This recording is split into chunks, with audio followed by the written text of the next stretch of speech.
Spread your legs. Clear. Let's go.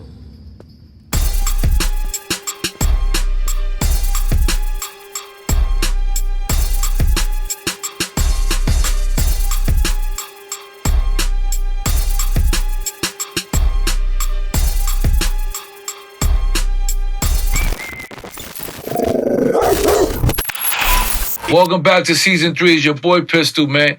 And you know, we keeping this West Coast all the way, you know. So with that being said, I want to introduce Lepke to the show, man. Dog in the yard and that yard talk, man. Let's get right into it, man.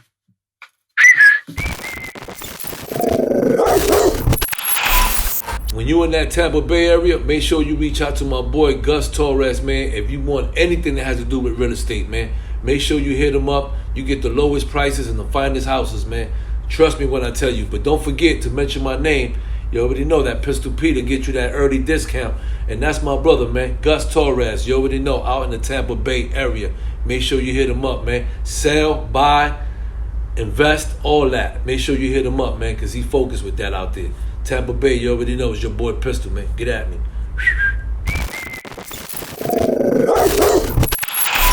You already know what it is. Your boy Pistol Pete. Dog in the yards, that yard talk. And today we got Big Lepke. Lepke. It's kind of hard for him to pronounce the name, but that's all right. It's usually folks from the East Coast, they like, because it sounds like lefty, and that's all right, bro. What's up, brother? How's everything? Call me Original Gangster Lepke. Okay, Original Gangster. Thank you for the invite tonight. Appreciate having you, brother. And you know what? It's like whenever I could put bring something to the platform of this type of you know, what you do here, I'm always, you know, willing to give you guys a little input on how I grew up, where I'm from, and how to pronounce my name. It's Lepke. That's right. Original Gangster. That's right. From Westside, Rebels. That's called the Rebels. And I grew up basically in the Baldwin Village. Like that shirt that you're wearing that represents some part of where I grew up, and that's good, man. The Crenshaw area. Absolutely. Soccer in Crenshaw. Okay. Santa Rosalia. My grandmother lived up in the hill in View Park. She lived on Athenian Way, right down the street from Mike and Tina Turner, and right down and up a little ways from Ray Charles. And I used to play when I was growing up, because a lot of people say, like, if you see my face, and a lot of people, if you don't see my face and I talk to you, you might think that I'm a brother, you know. Some people tell me, man, why you talk like that, OG? It's like I grew up with, you know.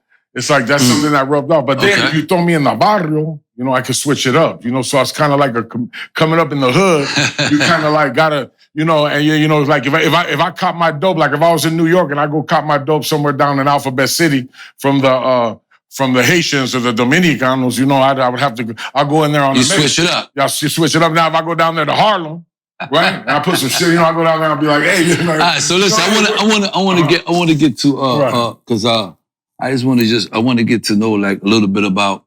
I mean, you told me a little bit where you're from and all that, which is great. But I want to know like your upbringing. I mean, as far as you from Los Angeles your whole life, right? Right. So I mean, how was it? You know, being raised out here. You know, you're a part of a gang. You know, how was being growing up? How was all that about? You know, and what led you to, you know, to your trials and tribulations in prison and all that? Right. I basically grew up without a father in the Baldwin Village jungle. So when we were basically in the jungle, I was young. There wasn't too many gangs. The Black Peace Zones hadn't went in there and grabbed that yet. It was basically just you know, it was like, so then my mother transferred up to, we migrated up to Hollywood. And when I went to Hollywood, I kind of like, without having the father, and my mother sold a lot of drugs. You know, my mother's a hippie from the 60s. Okay.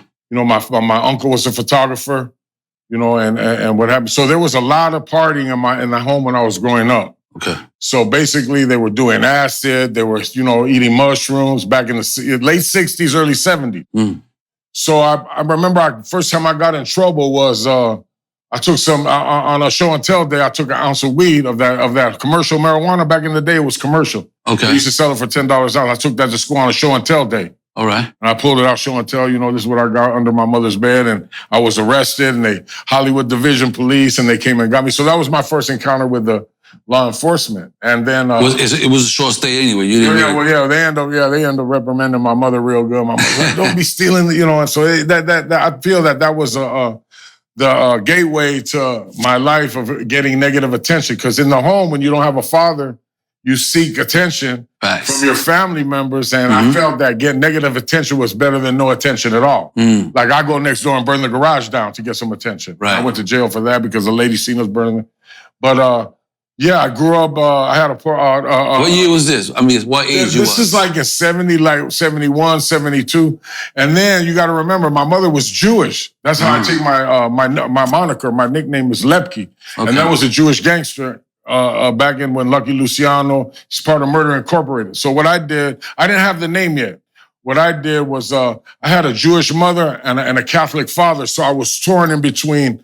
Like, we're gonna we send you to Hebrew school, and then when I go to my father's house, it was strict Catholic. Yeah, like you believe in Jesus, and then my mother. I told my mother one time, I go, hey, but at this school they're saying that there is no Jesus. And then when I go with my father, they're like, oh, you was confused as hell. Well, I wasn't really confused, but I was just knew that my family wasn't lying to me as far as the religion. So I had already at a young age had gained a spiritual balance to know that there was something that's higher than everybody. I'm not going to get to preaching, don't worry. Facts. Anyway, facts, right. So I believe that's the reason why at 57 years old, with the turmoil I put myself through my life, it's nobody's fault. We're going to be, it's because of this. It's because I didn't have a dad. It's because they neglected me and my family. It wasn't because of that. I wanted attention. I seen when I started getting older, I went down into my neighborhood. I seen, the flash, the homies making money. You know what I'm saying? I seen, it was something about the thrill of, I was addicted to the lifestyle of being from the neighborhood way before I was addicted to any substance, any alcohol, any drugs, any of that. Because at the end of the day, my addiction took me to Skid Row with one shoe on and shit running down my leg in front of a homeless tent, telling you guys, I'm not homeless. I don't have a homeless problem. Okay. So I basically grew up, I went through the juvenile system. Right. Started off early, Central Juvenile Hall, Eastlake. What, 13, 15? I think the first time I went there was, it could have been 12, 13, because I was living down here on Fairfax. Shout out to the Fairfax area, Melrose. That's part of my neighborhood. Okay. I got to shout them out. People back east want to know, if you're in New York, there's certain spots like Greenwich Village. It's like popping, so we got Melrose. So I represent that area. Okay. Shout out to Brooklyn Project. Shout out to the Skinhead Rob and all them down there at the power plant. I got to give my people shout out. Spotlight Tattoo. It's all love. Got to give them shout outs. It's all love. Shout out to everybody out there. Everybody down there, yeah. But man, it's I grew up there. So once shit start escalating for you, you continue getting in trouble as you kept going, living with your moms. At what age you actually, graduated from juvenile, to the jail, to as an adult? Well, what happened? It happened real fast for me. I feel like I had to be you just can't just unless you kill somebody, then they were putting you in the juvenile tank up there with Monster Cody. Okay. Right? Or Devil from 101, 107, or some of them higher grader cats. Because when we were doing our juvenile time, it was like they opened a section in the men's central jail, which we have down here. It's probably, I was talking to the other cat. He was saying that the men's central and the Rikers Island kind of, he goes, well, Rikers Island, I'm like, look, the balance to that, it would probably be even. Because the men's central jail, if you can make it through the men's central jail in Los Angeles down here, you can make it through a Turkish prison. Okay. All right. So what I did was I lied about my age. When I was about, 15 or 16, I think I had lied because I knew that if I went back out, if I had got out, I could brag to my homeboys that I already went to the county jail at 16 years old. So what I did was we did a burglary, me and my homeboy Dave, man, Fat Big Dave, Bato, we call him Bato from Rebels. We did the burglary and we burglarized our apartment complex in his mother's house that they own, right? Because we knew the lady had dope in there. She had weed and shit. So we busted in there, got her shit. And another neighbor called the police. So the police surrounded the spot. Okay. They got us. And that's the first time I went, facing any type of, burglary charges. Okay, so you had mentioned something about burning your next door neighbors. I did that when I was real young. Me and this kid went in the garage, and that was when, like, at a younger age. You went to jail for that too? No, we didn't go to jail. Okay. What we did was a neighbor seen us doing that. We threw, like, there was some, like it was like some type of powder, and we threw a match on it, and it kind of like started going, and we ran because we got scared because we were young, so we fucking ran, and we didn't know it, and then so the neighbors ended up putting it out, but the fire truck came, and then the police came. Okay. Right. So at what age you went to? I went to do that. I said when I was 15, 16 years old was the only that was when I went back in front of. No, as an adult. As an adult, all right. Well, when it happened, I had hit before you do the state time in California. What you do is a lot of cats that are adolescents or juveniles. What we do is it's like when you're in the army. You go from how does it work? You go like from a soldier to a corporal, to a sergeant. So what happened is they just didn't lock you up to the pit. They tried to give you a chance. We're gonna send you to the placement home. Okay. We're gonna try to work with you. So before I initially went to any state prison, I had went to the California CYA, which is the California Youth Authority. Okay. And I had went there, and I had ended up landing in a spot called Youth Training School, which is in Ontario, and that's like the junior prison for. That would be the junior prison. We got one up north. It's called Preston. And then what we are, see, this state of California, you got to remember when you're in the state of California, this is locking people up, and it's how I look at it. It's called a multi-million-dollar enterprise, the incarceration type of deal. Right. So I was seeing it at a young age, but I wasn't really like, until I got older, I'm like, man, they making money. They using me to get this money to fill the bed. So I wasn't really tripping on it like that. I was looking at it more like I need to it was more of a neighborhood thing. I need to get in there because my neighborhood wasn't heard of. Rebels was a small neighborhood compared to 18th Street and Mara Salvatrucha, Playboys, and all these bigger neighborhoods. My neighborhood was small. And we were in Hollywood. So we were kind of looked at by the Southern gang members. But when I started doing time, there was no North or South yet. That was barely getting implicated. Okay. So it was more like, where you from, like what neighborhood you know, and it wasn't really like a thing, like everybody got along. Like right now I hear, because I seen the ass end of it. Like California, me personally, I always used to respect the East Coast because the East Coast, everybody got along. Once you went to jail, they were like against the police. So that didn't happen in California till a way later date. Okay. See, so basically I had done that YA time. I had went in, the judge got tired of seeing me. Okay. And she basically was like, I'm sending you to YA for 3 years. Okay. So I ended up turning in a 3-year bid into I ended up doing almost 4 years because I caught some time. You know what? Youth authority, you got to fight. Okay, so what was the things that you went through when you went to the youth authority? Like, what was the issues that you went through that you caught more time? Right, How was it there? Like, with your time being there? Right. So I ended up going to the youth authority. I ended up lucking out. I ended up going to a fire camp up north. Okay. So they sent me in the beginning, like they came at me. They like, you want to sign a paper to go to fire camp? So the homie was like, man, you don't want to go up north because that's when they were implicated in the north and the south. In other words, northern Mexican, southern Mexicans, or if you're from a Mexican neighbor or a Latino neighborhood down south, and you went up north, then you were it was a war. Something that said, I don't want to politic or nothing, but something happened to where we weren't supposed to see eye to eye with the Latinos from Fresno, and that got serious at a time. So they were like, hey, don't sign that paper because you're going to go up there and you're going to be in the war zone. So I fucking signed the paper because back then I was one of them guys that I wanted conflict. I enjoyed, like, if you call me, YA was all about fighting. Like, fuck your neighborhood, or, motherfucker, it was like you going to thing. It was just a constant battle in YA. I got my ass whipped a few good times, but I also gave up some ass whipping myself. But, so what ended up happening was I got out of the youth authority thing. I did a lot of county time. They were giving me that 365 days reprimandative in the county, sheriff of the county department. Okay. Sheriff of that back in the day, they used to give you the bullet. Okay. The year and a day. Year and a day, what I mean for the listener, man, the year and a day was you did the straight 12 months, and then you did one more day because they let you out the next day at 12 o'clock. Oh, shit. Right? Okay. But it was, so then finally, I had did The first time I went to the joint off the D number, I happened to have 4 or 5 numbers. I think I got the Youth Authority, I got the D, I got the J, I got the V. I got 4 state numbers. So, yeah. And each one of those numbers, I was on the installment plan, which was, they had never broke me off. Like, I had never went in front of a court and they go, oh, we're going to give you take the 12-year deal for the gun. Right. And then the 80%, 85% wasn't implicated yet. So what they did with me was I would get the, your installment plan was, I take 3 on the possessions, to distribute or something, I take the 3, or I go in there when the 3rd strike went in effect, March 7th, 1994. I think the 3rd strike went in effect over here behind the governor. I think back in that time was Pete Wilson. Okay. And what he did was there was a young lady, a young girl. Her name was Polly Claus, and she was murdered by a dude named Davis. They let him out of one of these penitentiaries. And what he did was he killed the little girl. So they put that 3rd strike in effect for the state of California. Okay.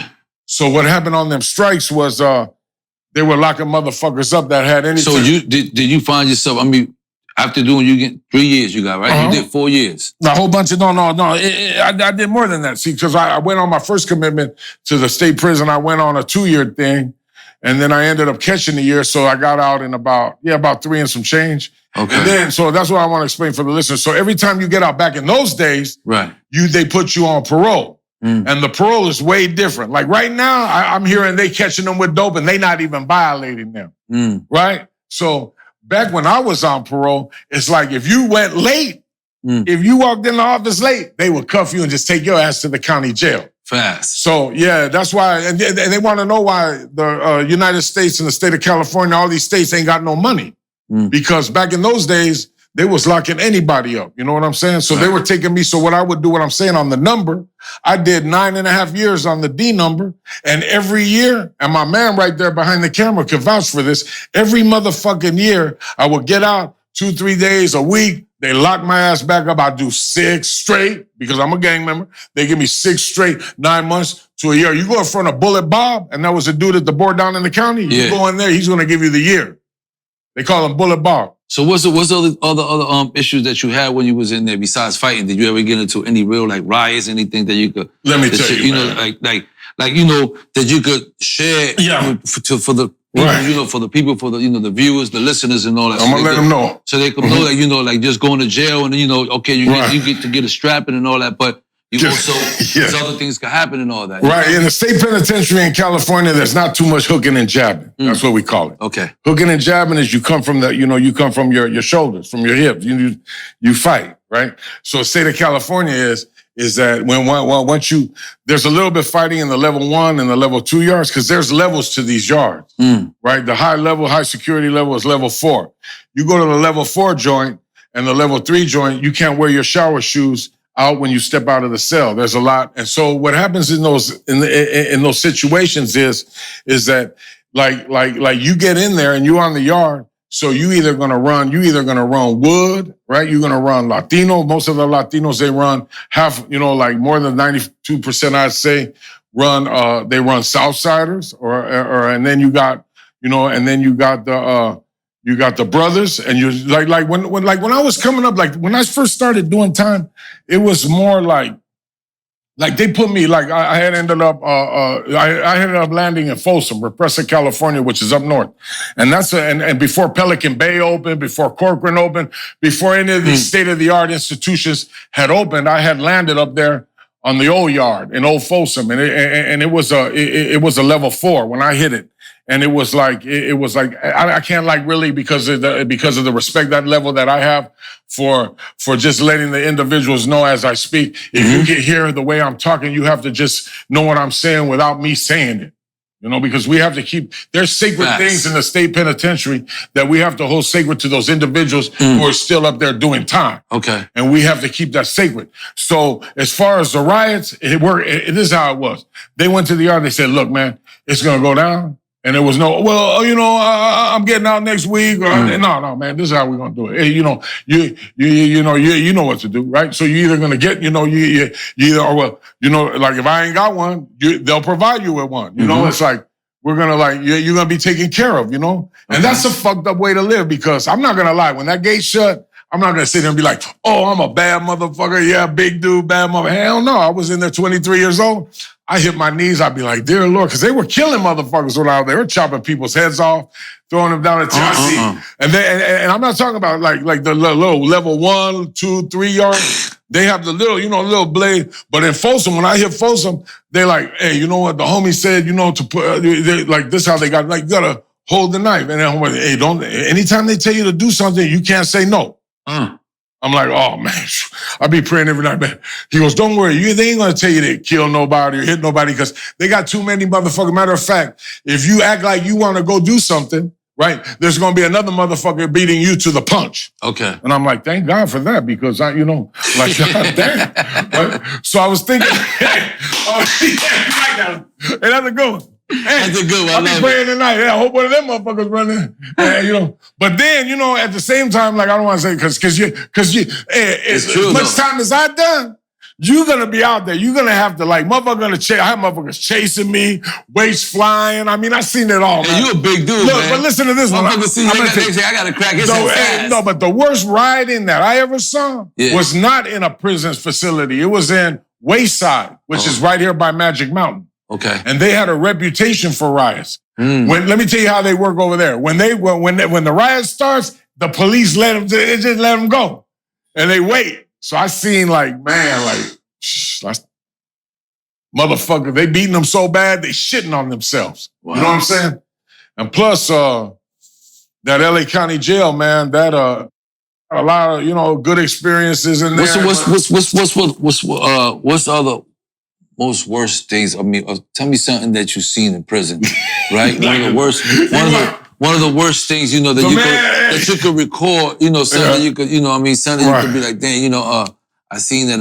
I should never, at my age, I never forgot it. I've never forgotten. I'm gonna share one, and I was older, and it was like right here, it was like right, like me and you, like this, right?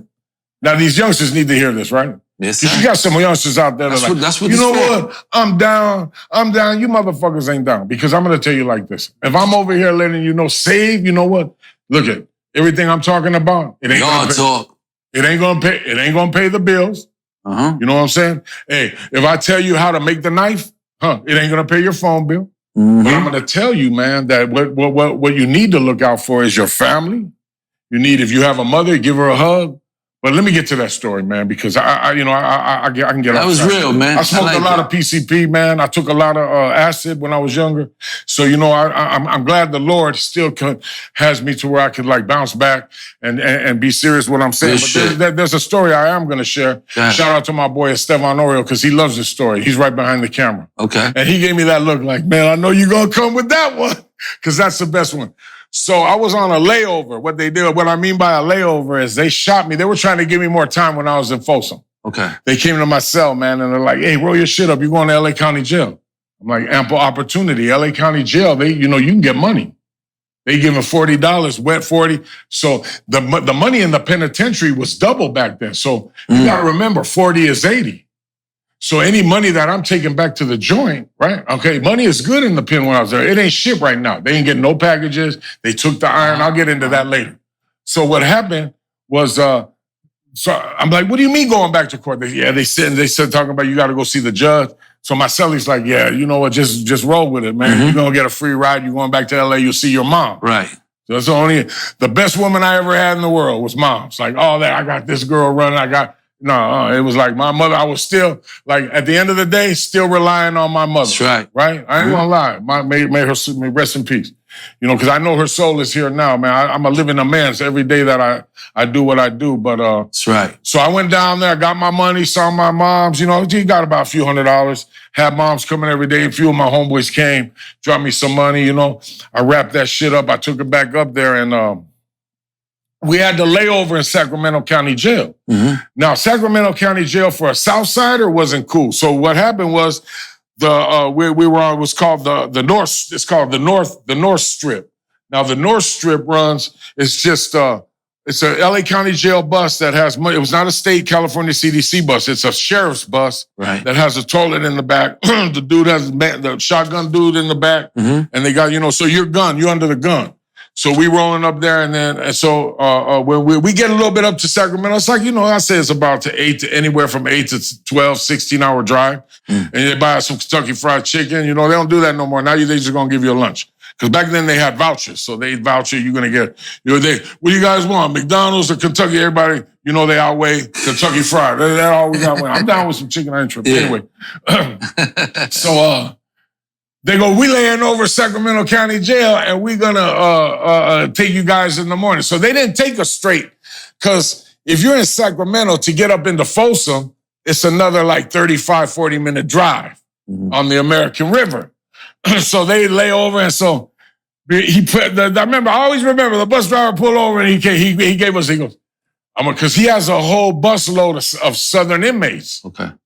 Right? And so Southern inmates have bad reputations when they go up north. We supposed to be the wild ones, like the ones that always create, I don't want to get into that. Anyway, so he's like, I want to let you guys know, every time I take a bus up into this county jail, I always seem to have problems. Somebody gets in a fight. There's always something happens. Somebody gets fucked up. I'm going to let you know like this. I'm going to charge you with a case if anybody fights any of these dudes. So they got us off the bus and they lined us up at Sacramento County Jail. Man, motherfuckers were like, man, fuck this spot. Because, they're Northerners up there. That's their jail. So the sergeant or the captain, he came out, he goes, I'm going to save you a whole bunch of trouble. He told the bus driver, I'm just going to put them in a holding tank downstairs. I'm not even going to put them upstairs. So back in the day, the old Sacramento County Jail is in a building. Okay. You had to go to the top. So I'm like, because I know if you go to the top floor, and they putting you in the dorm to sleep, right? They're on site. It's gonna be a hard one. It's on site. Yeah, so everybody's kind of like, they were like more like, we've been on the bus all day. See, it's a fucked up feeling. You riding that bus 12 to 16 hours, and then you got to go somewhere on a 2-piece chicken, and you got to fight, 3 or 4 motherfuckers, man. Yeah. After a long day on the bus, and you like this. It's like, you ain't like this. You're like, like the whole time. You know what I'm talking about? Yes, absolutely. So, we get up there, man. I'm tired than a motherfucker. So I see they got winos, they got all these riffraff. So everybody let their hair down. Oh, get my, hey, big man, yeah, what's up? Here, get the mattress. I said, all right, I'll put it over here. I said, I don't want to. Just pull one of them motherfuckers off the bed. I'm like, no, man. He go, you want me to do it for you, homie? You want me to pull them off? I'm like, no trouble, man. Let's wake up in the morning and get back to the yard. So I fell asleep, man. I'm sleeping, man. I'm like, how you really ain't sleeping consciously. I'm sleeping, man. I'm like just sleeping. I open my eyes, and I see this motherfucker's booty just going up in a motherfucker, like that. I was like, what the fuck? And then homeboy got up like this. He said, OG, because I had the OG, say like, OG, what's up? Come on, man, you down? I go, man, I'm cool, man. Come on, get you some, man. We going back up to the yard. I'm like, I'm all right. They had the wire, I don't want to mention no racist. They had dude up in there, right? And then they was fucking the dude, man. They was like, and that's like, that to me was like, it's crazy. It was like, yeah, It was more than one dude? No, first the dude, the one dude turned him out, and he was in there for a while. So the other, so you already knew the vibe. So what he was trying to do was since he had done it, but since he broke the ice with the dude, he was trying to get other people to participate too. Like that's what tripped me out more than anything. Right. That the dude was trying to get us to participate in what he had just done. I'm like, I'm straight, I'm cool, man. The whole cell. Like the whole cell was smelling like shit. Yeah, I'm like, damn, man. One of the homies was like, man, come on, man. Like, bro, you. And it was fucked up. So the next day, listen. So the next day, all right, so the cop that gave us that lecture. That was so real. But the cop that gave us that lecture. Yeah. So everybody says, so homeboy over here, he looks, because the dude looked kind of mad, the cop. Oh. So so homeboy looked over, he said, what's wrong? We was pretty cool, man. We didn't get in no fight. And then the officer goes, yeah, but y'all sure was doing some fucking in there. So he knew because they and all that smell. See, what had happened, what ended up happening. So at some point, like there was a few dudes, they fell for it. So there was what was it though? What was the guys that was there? What nationality was? Man, you know, it's like, I don't want to be on the camera. It's like, you know, it was, you know, it don't matter. It was just like it ain't. So look, so what had happened was, like one of the homies he's like, man, I'm gonna get me, man, I'm doing live. Because you got to remember, you got some cats there that are never getting out. So, you know, you got some, you know, it was just for me, it was like an experience like, damn, you know, like, shit. Like it was like, see, you hear about it and it doesn't happen as much as they say it does. Right. You know, for the listener, it doesn't happen. Like in the whole time that I did my time, I had knew like some down motherfuckers look like me, hardcore with tattoos and everything. Doing it. Like I agree with you. Like I was like, man, like, they like, hey, be careful for the homie because you know what? It's like, I'm like, man, I ain't sure. Like they got that old story about the Twinkie. Baldot, you remember that Twinkie story? The homie ain't never heard that one. No. Yeah, they got that Twinkie story. What was that? Tell me about it. It was like, there was this brother, man. I will say he was a big brother, you know, but he was kind of buff and he was yoked and he would go around and basically, I'm not even going to talk bad about nobody, but he would be like, man, I'm just looking for a friend. You know, and then they would tell me, hey, OG, you know, stay clear from him because if he's looking for a friend, I said, man, I ain't going out like that. Because it's the old saying up in the pen, man. They say if you pitch, you catch. If you catch, you pitch. So all that shit, like I had seen it, but at the same time, it's not the way society makes it seem like in the movies. Like it happens on It's not going like, cause it like the people that I ran with in the joint, you couldn't do shit like that. Like you couldn't go fuck with another type of, you know, cause that with another man. Yeah, because there's three things that ain't tolerated in the joint, man. The first one is you can't fuck with no women and children, number one, right? And the next thing is, really that's number three, because hardcore motherfuckers end up turning, because they've been down so long, whatever excuse they use that they want to go do that and experiment. Maybe some of them dudes, like no disrespect to the people that feel that way, you know, because I know there's someone out there watching like, you don't know what the fuck you talking about. You talking about some shit how I was born and what I believe in, so I'm not knocking nobody for what they do. At the end of the day, I got an open mind, but I got an open mind to be the way that the Lord wants me to be, and that's facts. You know, like to be the right way, man. That's but right. I don't knock nobody. I grew up in Hollywood, man. I seen, you know, I have friends that prefer the opposite sex, and I don't see nothing wrong with it. But in the joint, it's a different story, man. It's it's like if you were labeled like that. Like I knew some dudes that were labeled like that, but if you fucking put them on Front Street, they'll fuck you up. Yeah. Like, I knew some cats like, I'm doing this, I'm sucking dick, but if you got something to say, I'll knock your ass out too and suck your dick. That type of shit. like that type of shit. So I ain't trying to be around no motherfucker talking about he gonna knock me out. And these motherfucker guys, you know, they looking like C.T. Fletcher. You know? It's true. Like, I'm gonna get mine, you know? I'm like, damn. Yeah, you like, fuck no. So that's the crazy shit. That's some crazy shit, man. That you actually was able to witness some shit like that. Yeah, that dude Esteban Oriol, he loves that story. Yeah, shout out to Esteban, Mr. Cartoon, you know? Facts. Gotta give him a shout. DJ Mug. How long you been home? How long I been out, Esteban? 5 years? No, I haven't been in the pen. Let me tell you what happened. Last yard I was on, he liked it, look. Yeah, talk to me about the last time you was in the yard. Last yard I was in, I had went back. Pelon, I went back, man. I went back, Pelon. I'm talking about my homie back there. Okay. They know him as Baldacci. I call him Pelon. Anyway. Okay. So what happened with Pelon was I had seen him at the ass end of how the yards were. We was up in Ironwood, which is a very cool yard. It's a level 3. Okay. But it's ran cool, but you got a whole bunch of Indians. There's too many chiefs and no Indians. Where everybody want to be a fucking chief up in there. Okay. Right? So when you're in a situation like that in California, what you got to do is you got to learn to stabilize your program. And what I mean by stabilizing your program is you have to be a reflection of how you want other people to see you. Like me personally, I could have been like a low-level motherfucker that's shooting dope all day on the yard and conniving like I do when I'm on the street. Right. But I also got to uphold me being from a neighborhood and a representative from my neighborhood in the community, whether I'm doing good or bad, because I'm not always doing bad. Right. Like I'm one of them type of cats that I go into my neighborhood and make sure they're cool. At the end of the day, that works for just a little while. until I get a taste of something good and I think I have it figured out. And then I get a few hotel rooms up in Hollywood and I got something happening over here. I got something happening. Next thing I know, I'm shooting all my money, smoking everything in sight. You know what I'm saying? And I'm just keeping it real for the listener because at the end of the day, I'm the type of dude, I have an addictive personality. Like I could get high on some Krispy Kreme donuts, 3 or 4 at a time. I'll eat them like that.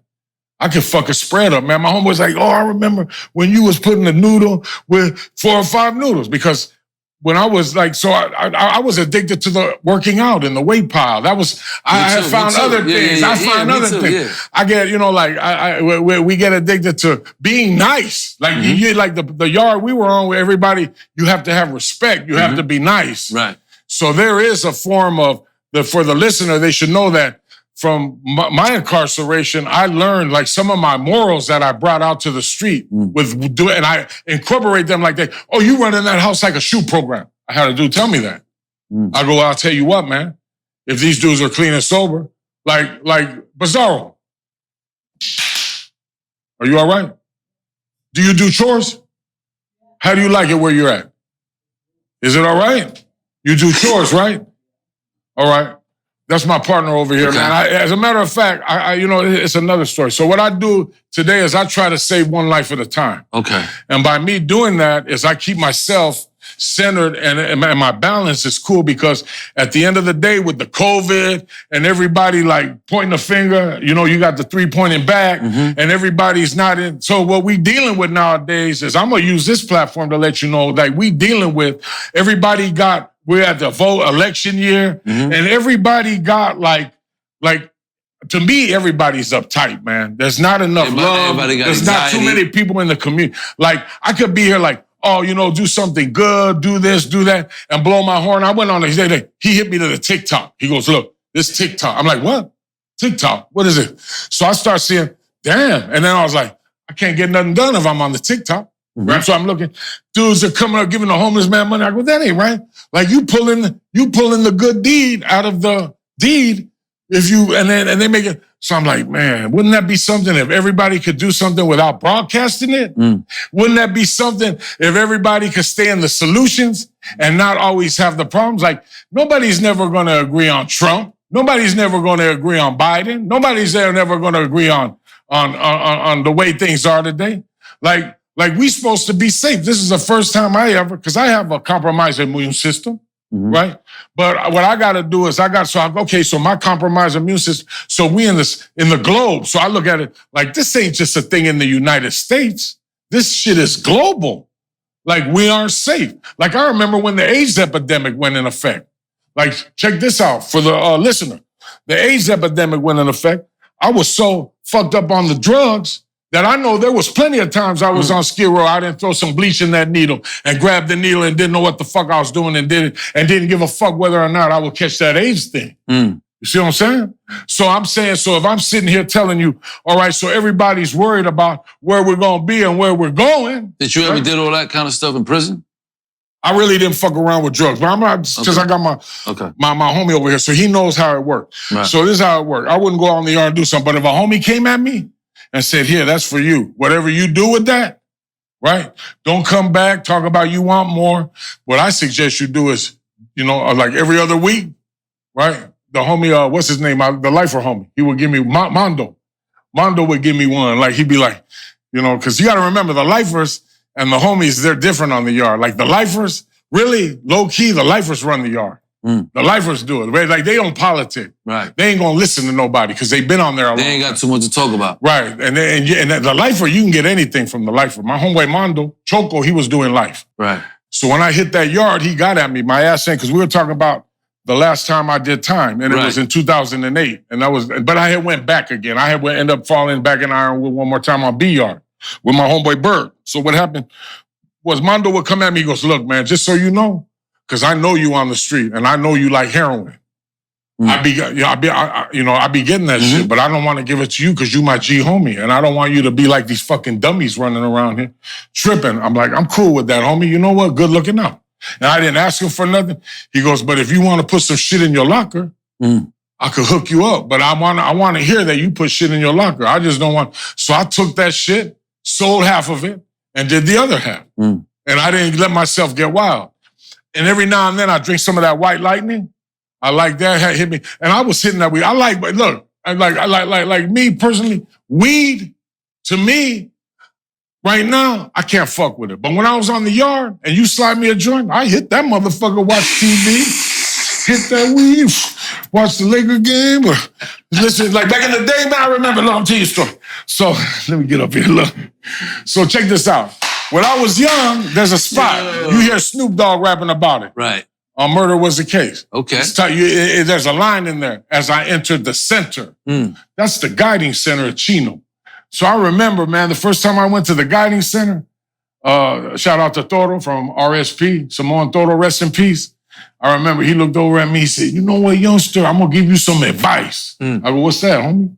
He said, when you get in here, mind your business and don't ask no questions. So that was I'm going right up in the pen. That was the first thing they told me. Don't ask no questions and mind my own business, right? So I remember the dude, anyway, so I get up in the Chino, right? And they're like, you ain't gonna stay here. You gonna go to the West Yard. Remember West Yard? You ain't gonna stay here. You going over there. So I get on the West Yard. So the driver driving us, he goes, for you Mexicans, there's a gang of heroin on this yard. The police. For you SAs, it's a lot of heroin. And for you brothers, they got a gang of weed. And you white boys, they got that, that crank. Because back then we didn't call it meth. And just so the listener knows the difference between the meth today and the meth that we used to have back in the day, it's a big difference. Because they either ain't put something in or they taking something out. And that's why everybody's homeless on the street. I'm not going to say everybody, but I'm going to let you know where I'm at. I'm down here in Orange County.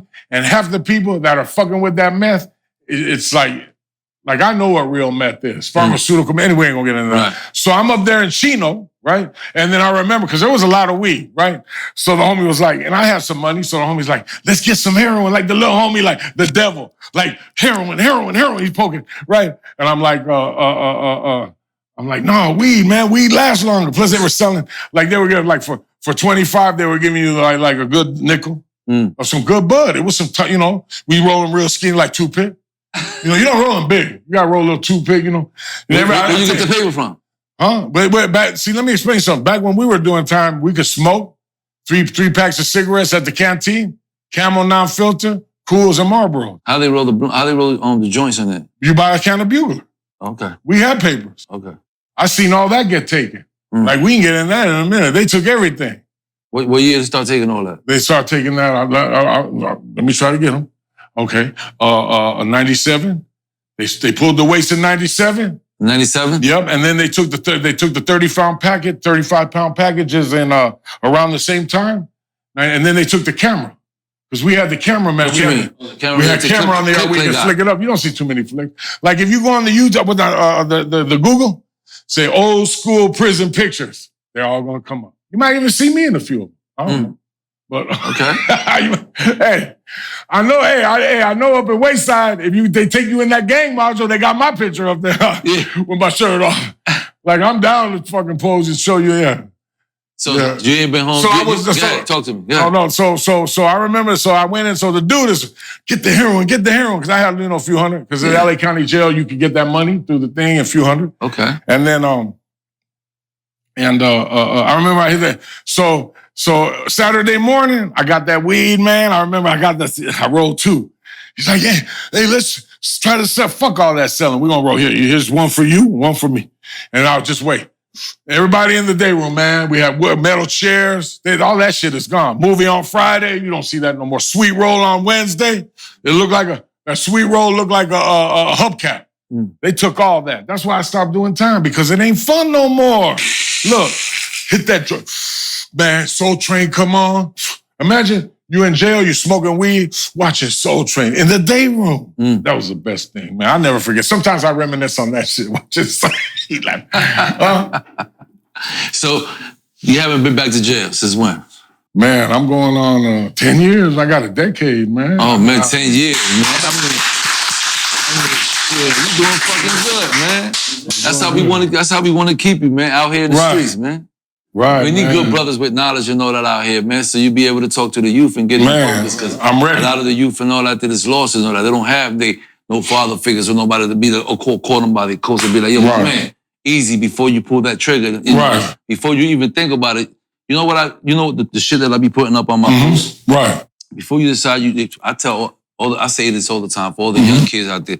You know, before you decide that you want to, do anything, pull the trigger, grab the knife, do all that, you should try to go to your room, go to your house, right? You have a bathroom in your house and try to stay in there for the 23 hours a day see how long that lasts, see how it feels before you decide you want to do that. Just to get a little taste of how, if you could, I'm even considering like doing a show on that shit. I'm going out, the tough guy in your house, you might have your little brother, y'all reach out to me and I'm gonna just go to your house and I'm gonna tell her, okay, we're gonna be here supervising. I'm gonna have like, like a guy like myself or like a guy like him and we're gonna be the COs. Let's see, spend 23 hours in there, let's see if we can hang out, tough guy, being that you're a gangster and all this. Right. You know what I'm saying? To see if they can hang out.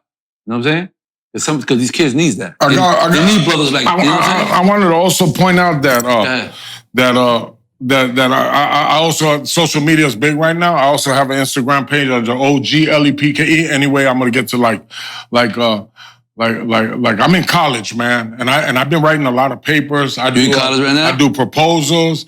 I write.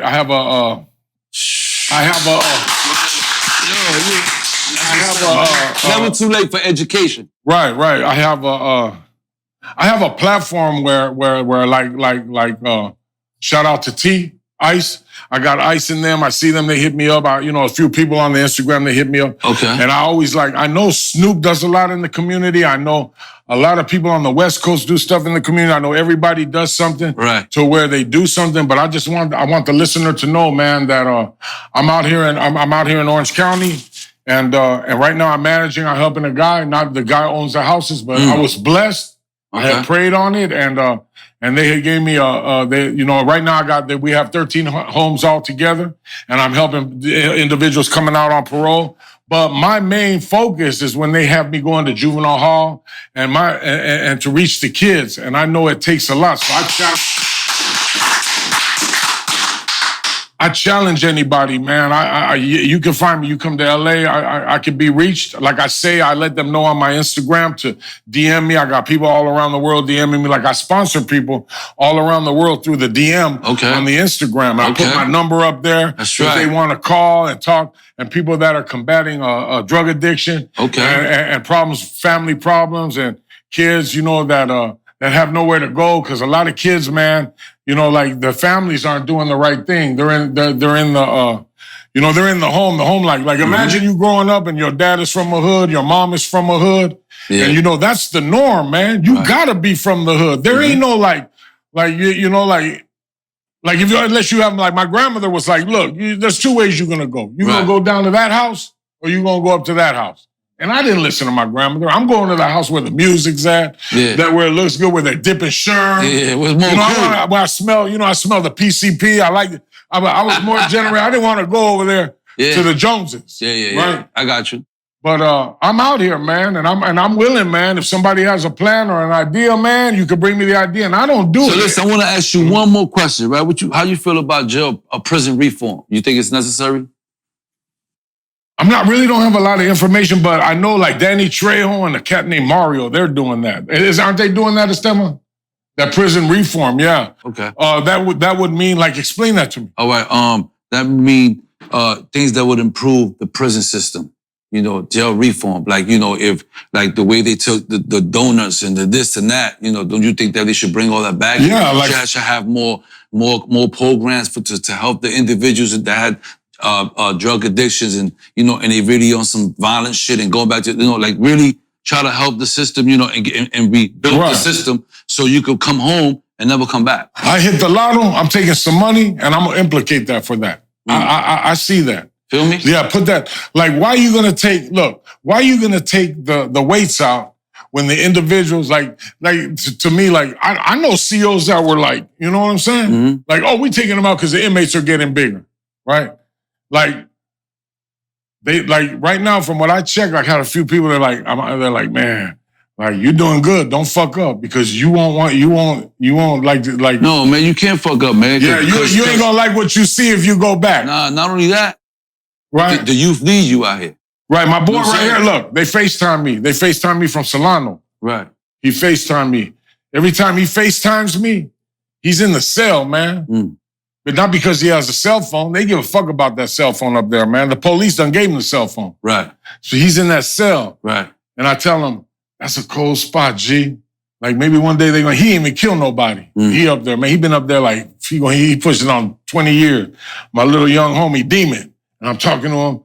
I'm like, man, I hate to see you right there, man. You know, but he's like, you know, like, I'm like, man, I see him like that. And I'm like, and then I shut the phone off and I know how that yard is ran. Yeah, under, of like, course. State of you know what emergency. he's going through. Right. They're like, you can feel it. Like that door ain't even opening for him to go outside. Yeah. That's how bad it is right now. So we definitely need reform. We definitely need this dumbass governor, which they ain't doing because all this politics shit. Yeah. It's like we need more people in the community to dictate how we should run our program. Like we could talk to we blue, but actions speak louder than words around here. So listen, right, with that, I want to just thank you for just having for coming, man. I appreciate having you. Man. I mean, you brought a lot of wisdom to the platform. And and I appreciate you coming, man. And with that being said, thank you. Thank you, man. God bless. Thank you, man. Likewise, my brother. You already know what it is. Your boy Pistol. It's the dog in the yard. It's that yard talk. West Coast, East Coast. That's West. I want to thank first and foremost Lepke for coming through.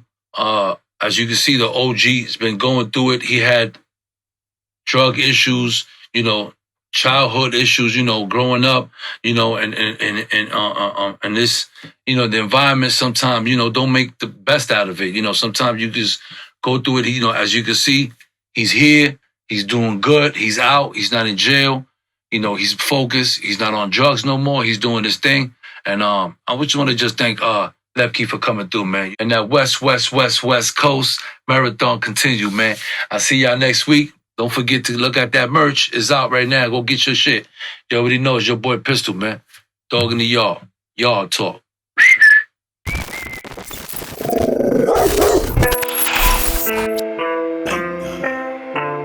Splash.